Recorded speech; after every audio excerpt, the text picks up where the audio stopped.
各位听众、各位观众、各位网友、各位朋友，大家好，欢迎来到我的频道派 TV。今天是纽约时间2020年8月10号星期一。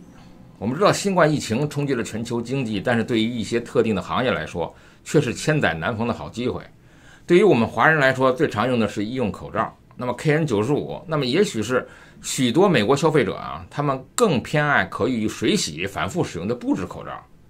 那么疫情期间呢，许多居家的居民他开始自制口罩，挂在手工制品销售平台叫做 ETSY 上面售卖。根据统计在2020年的第二季度，那么 ETSY 的网站光是手工口罩就有累计3亿4600万美金的业绩。本周呢，这个网站公布的财报显示那么今年的第二季度当中，共计11万个口罩卖家，合计卖出了2900万只手工口罩，创造了超过3亿4600万的美金的业绩。同时呢，很多大公司也就看准了这个布制口罩的这个市场潜力，包括了 Gap、Coach 甚至 LV 在内等的服饰品牌，也纷纷推出了通过设计的口罩。所以我们在大街上看见各种五彩缤纷的眼花缭乱的各种新的设计。但是疫情爆发以后呢，美国的公共卫生专家呢开始呼吁人们戴口罩，各种各样的手工口罩呢便涌在了这个网站上，手工口罩呢跃升了这个网站销售新产品的排行榜第1名。而且布口罩它是五花八门的，就像是一个饰品，同时也展现了一个时尚。布口罩它的式样多，同时它佩戴呢非常舒适，受到了很多的消费者的喜欢。但是呢，布口罩真的是可以抵抗病毒吗？那么在2020年的4月29号，麻省总医院的肺部与危重症医学的临床医生，那麻省总医院的研究所的研究人员叫做 George Alba， 在麻省总医院网站上他发布了文章，叫做 N95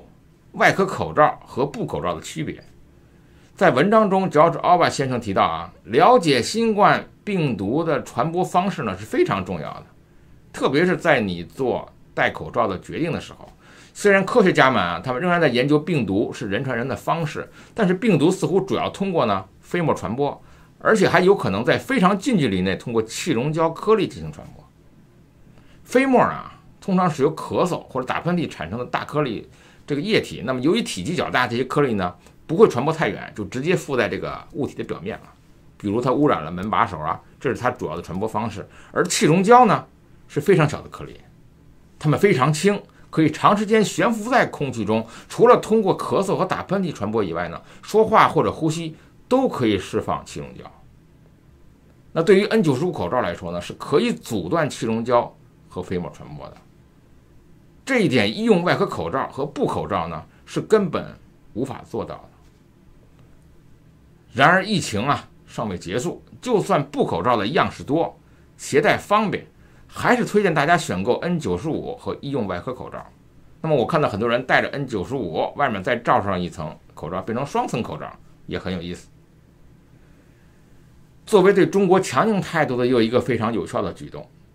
在将抖音几乎是抢劫式的变成美国公司以后呢，意想不到的是川普的民调支持率暴涨，这是一个质的飞跃和提升，至少现在暴涨了3%。目前在多个摇摆州拜登和川普之间几乎没有任何差距。毫无疑问，目前在美国政府的宣传之下，几乎美国公民对于中国的厌恶程度再次创下了新高。在很长的一段时间内美国对于中国的好感度一直维持在40%到50%之间。那么在川普上台这4年之中，特别是在最近1年，美国对于中国的好感度持续下滑，目前仅只有不到30%。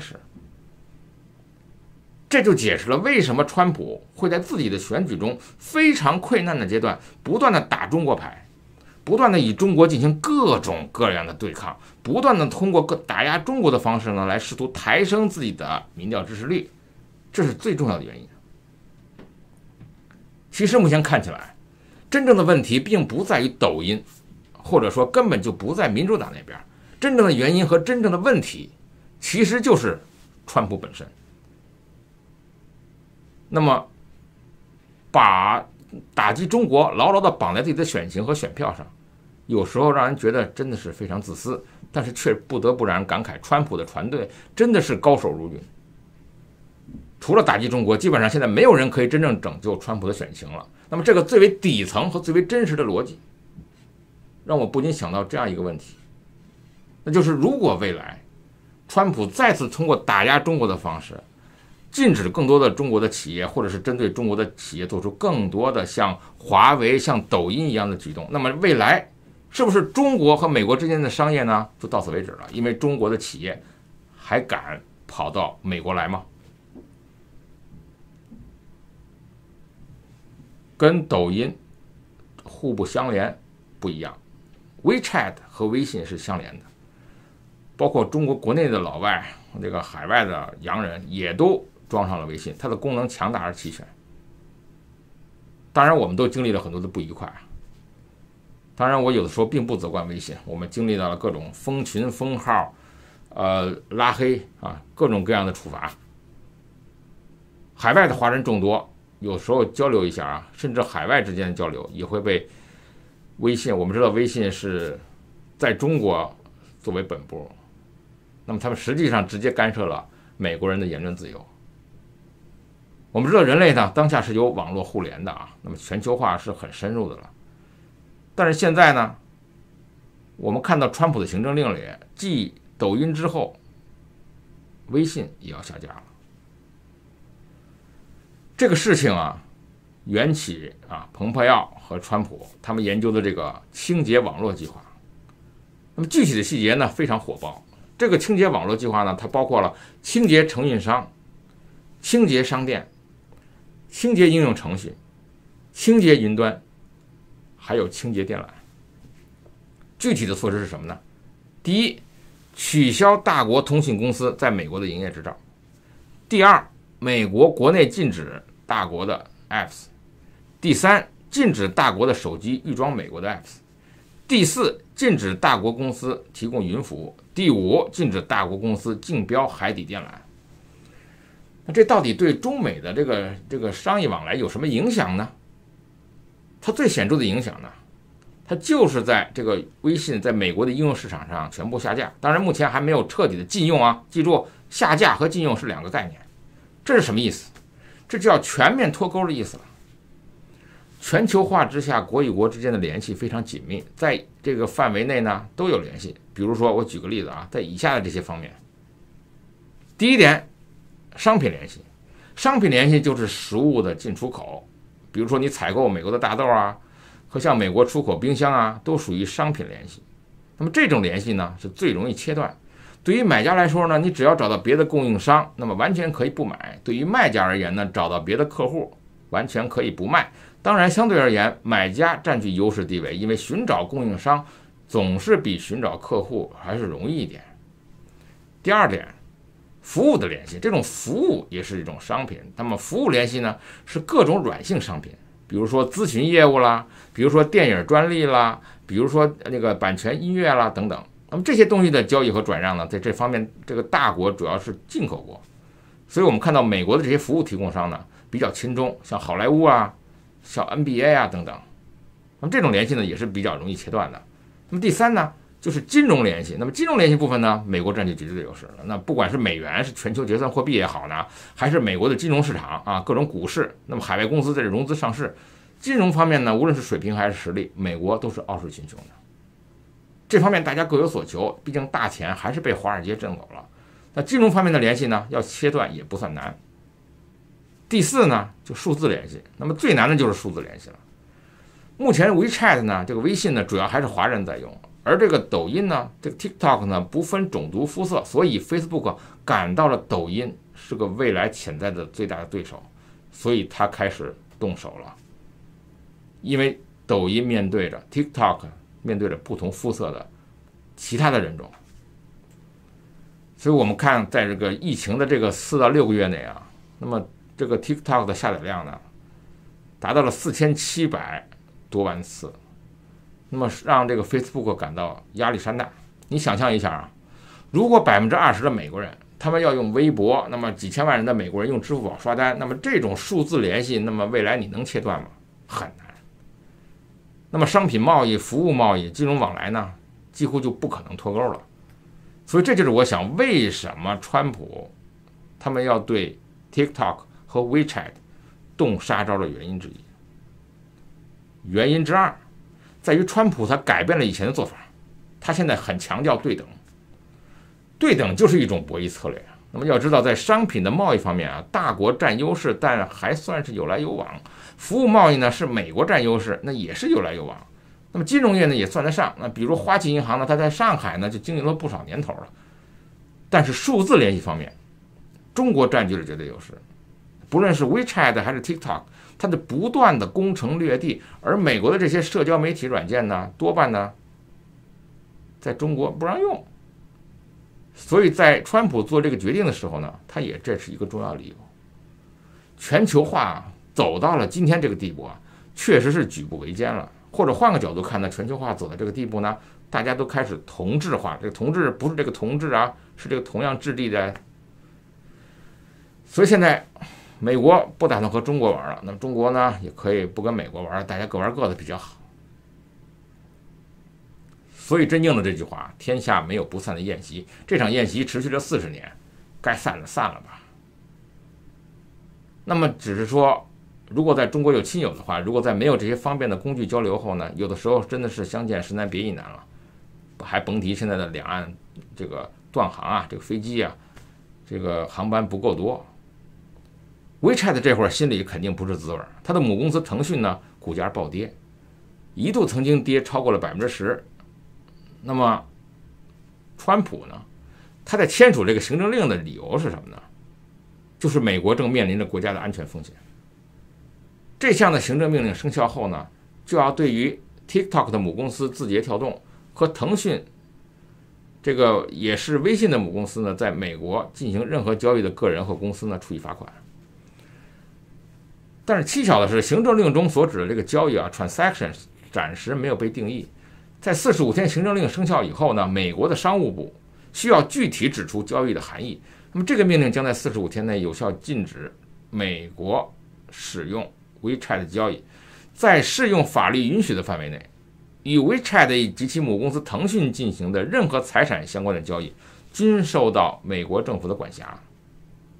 目前啊，我们尚不清楚针对 WeChat 和腾讯的禁令，如果生效的话，是不是会对所有腾讯在美国的有关交易造成冲击？市场正在评估它的影响。此外呢，禁令中如何定义 WeChat 相关的交易呢，也不清楚。所以我希望大家不必过早的惊慌，从签署到最后实施，中间需要经过很多的环节，也需要经过漫长的时间。下面呢，我想了半天呢，是说可以给大家普及一下什么叫做总统行政令。总统行政令就是美国宪法给美国总统的行政特权，它就是美国总统实现自己政策目标的一个武器和手段。具体来说呢，给总统推行自己的政策或者推翻现有的政策机制规则，提供最方便的施政手段。美国总统令呢，是总统签字下达给联邦政府，不需经过国会批准的命令，比耗时费劲还未必成功的立法程序呢，更加立竿见影。那么总统行政令呢，从这1789年以来啊，美国总统开始通过发布行政命令作为行政权。美国的宪法中啊，它并没有对这个行政命令有明文规定，只不过在美国宪法第2条第1款提到了行政权属于美利坚合众国总统，这是一个对行政命令的一个模糊的准许。在第2条第3款中表述照顾法律忠实的执行，所以总统令必须有效性的法律作为基础。大多数的行政命令是由总统发布给行政官员，以指导他们行动的命令。总统令一旦发出，那么政府的部门必须执行，就跟上级给下级的指令，不能遵从的话呢，就是被从办公室免职。总统行政令呢，它可以被推翻吗？是可以的。像政府机构颁布的这个立法法规和条例一样的，总统行政令呢，不能超越任何法律允许的范围。理论上讲，每一份行政令呢，都得经过法律顾问办公室的评估。如果律师们认为一项行政令跟相关的法律有出入，或者超出了法律许可的范围，就可能展开司法评估。那么，如果行政命令缺乏法规或者宪法的支持，则行政命令呢会被推翻。所以目前我们看实施的阻力在于，美国总统的行政令呢，目前是非常模糊。具体的细则呢，等出来以后呢，腾讯和字节跳动呢，会跑到哥伦比亚特区联邦法院来起诉川普政府，要求禁止实施该禁令。那么根据以往的经验呢，这个诉讼的过程呢，可能要持续1到2年呢。为什么呢？第一，很多的律师呢都会联合起来准备提出诉讼，只要诉状交到法院，那么联邦法官就会要求暂停禁令实施。第二，行政命令所说的这个禁止美国人或企业用微信或者与这个腾讯公司进行交易活动的定义是不是合规？交易是不是包括正常的相互交流？发红包是交易呢，还是送礼？第三，今年是美国的大选年，政治气候呢随时变化，届时政府立场的变动呢也会导致具体的策略的改变。第四，禁用微信可能会涉及到违反美国宪法里的基本权利。什么权利呢？第一，言论自由的权利，禁用微信是与美国第一修正案里的言论自由是相冲突的。第二，公民财产权不可被无理剥夺。微信以及里面所包含的财产属于美国公民的私有财产，如果不经过正当程序就剥夺的话，就视为违反美国宪法。所以总之，行政令的具体实施是需要经过时间和法律程序的考验。那么两起行政令呢，被法官认定违宪而撤销呢，是有案例的。我们知道备受关注的美国移民发布的这种留学生签证禁令呢，被哈佛大学和麻省理工大学起诉，违反行政程序法，最终美国政府宣布撤销该法令。那么美国最高法院他否认了总统川普终止暂缓遣返童年来美者计划的命令，保护了将近70万梦想生的在美生活。所以我们总结上，美国是三权分立的国家，那么它的行政权呢受到了司法权的严格审核和监督。美国政府的行政命令经常受到违宪的挑战，也有很多的这个政令呢被法官认为是违宪或者违法，从而撤销。因此，关于川普的行政命令希望大家不要过于惊慌。那么行政命令，它就是禁止用微信和腾讯公司进行相关交易活动，而不是禁用微信。再反复强调这一点，你不必要马上跑去 Line、Telegram， 但是大家可以关注后续的司法程序。微信呢，它用于交流通讯呢，这是一个普通华人的感受啊。那么如果你禁止微信呢，那么华人和中国国内的通讯就不方便了。我们知道有很多华人发起了像白宫请愿的活动呢，我看到签名呢还远远达不到10万人。这是华人和中国唯一联系的一个很有效的一个 social media。我们知道世界流行的 social media 有不下10种，那么现在只有中美之间只有微信一个 social media 可以有效使用，那么你应该是向中国政府抗议去。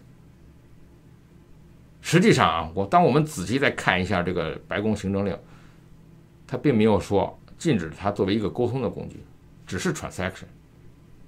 目前世界上取消这个 WeChat 的大国只有2个，一个是印度，一个是俄罗斯。